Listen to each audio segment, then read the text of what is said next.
So, do you remember Randall Cunningham? Because I think RG3 Yeah, I remind. remember Cunningham very well. I was See, wondering about him lately.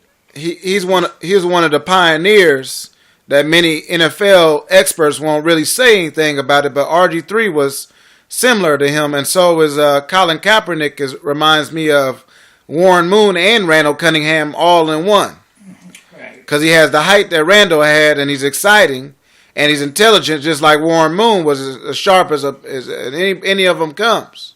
Right. Right. Well, they picked up Ron Moon. They picked up Moon from that Canadian League, and one of the best things he could do. And his record now stands as number 2 or 3 as being one of the best quarterbacks in the last decade or so. Yeah, he's behind Dan Marino and Brett Favre, I think. Right. But he's the only one that didn't win a Super Bowl because they put him on a Houston Oilers team that really didn't have the talent pool. Right. But he still did well with what the skills that he had. He did. Yeah, could you tell some people basically how, some of our black quarterbacks have been positioned in sometimes positions that they can't really thrive, like even Michael Vick out in Philly right now can't thrive the best way he did in Atlanta. Right.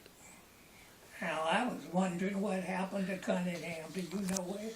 Well, he retired, but I think he's just kind of enjoying the retired life. He's not in football. He's just kind of sitting back enjoying life. Yeah, I know I was back in Philadelphia and gave $1 million. I think it gave a large sum to one of the churches back there. Very large sum. I always follow them because one of our best football players in high school, his name was Cunningham, and I had to be sure it wasn't any relationship. But I found out it wasn't. My Cunningham was ran over by an automobile and was killed, but they weren't in any relation. I checked it out. Do you think that today's football is a little bit more physical than it was maybe 20, 30 years ago or 40 years ago? Do you think these players have these players are? We look on that, and you have to think a minute. You can look at some games and say, "Good God, look like this is very physical. If anybody comes out without getting hurt, we'll be lucky." Then we turn around and don't nothing happen in that one.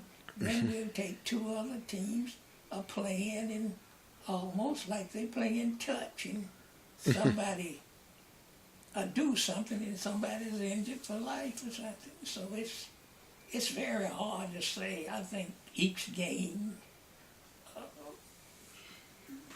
you can only make a decision on each game. Mm-hmm. This game against that game. But as far as the rule, it's still the same, pretty much so. Right. You've been in New Orleans before, right? Yeah, I've been to New Orleans several times. How you like the Mardi Gras and how you like Bourbon Street? It's pretty exciting down there. Well, I like the Mardi Gras on Bourbon Street. The first time I was down in 1956, there was an incident occurred, and I was staying in Gentilly. So since someone was shot in the Mardi Gras, I went back to Gentilly and stayed in the house till it was over. You had to wait till the storm went over, huh? Right. What was it? Was African American or what was the incident? Do you know what happened? The incident was racial. The clown had on the white clown had on this clown suit, and he was bothering this black guy. This black guy shot him. And then Gun control. Well, yeah, that part of the world has had some problems.